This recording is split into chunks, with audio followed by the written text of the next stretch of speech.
Hello everyone, চলে আসলাম আরও একটি নতুন মিনি ব্লগ নিয়ে। দিনটা ছিল 1 জানুয়ারি। আমরা চারজনে মিলে ঠিক করি যে আমরা পিকনিক করব, তো সেই মতোই আমরা কেনাকাটা করে নিয়ে চলে গেছিলাম। সকাল থেকে যদিও বা প্ল্যানটা অনেকবার ক্যান্সেল হয়েছিল, কিন্তু তারপরে ফাইনালি আমরা ঠিক করি যে আমরা চারজনে মিলে পিকনিকটা করব।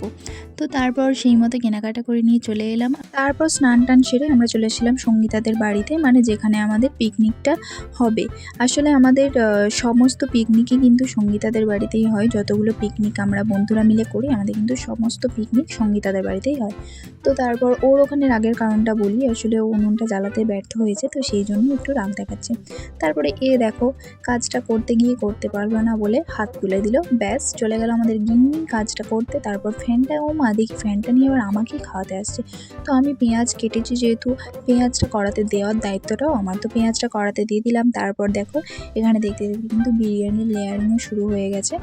বিরিয়ানির লেয়ারিং করার পরে বিরিয়ানিটাকে দমে বসিয়ে এখানে হচ্ছে স্যালাড কাটা। তো স্যালাড কাটা হয়ে যাওয়ার পর আমরা সমস্ত খাবার দাবার নিয়ে চলে গেছিলাম ছাদে। তারপর চলে আসলো আমাদের গরম গরম বিরিয়ানি, আর বিরিয়ানিটাকে দেখে মুখ থেকে এক্স্যাক্টলি এই কথাটাই বেরোচ্ছিল। তো তারপর আমরা কিন্তু এখানে খেতেও বসে পড়েছি, আর এর খাওয়া দেখো, হাড্ডিটাকে অবধি গ্রেভিতে চুবিয়ে চুবিয়ে খাচ্ছে। তারপর একটু হালকা করে নাচা গানা করে চলে আসলাম বাড়িতে। তো চলো, দেখা হচ্ছে তোমাদের সাথে নেক্সট কোনো ভিডিওতে। ততক্ষণের জন্য টাটা।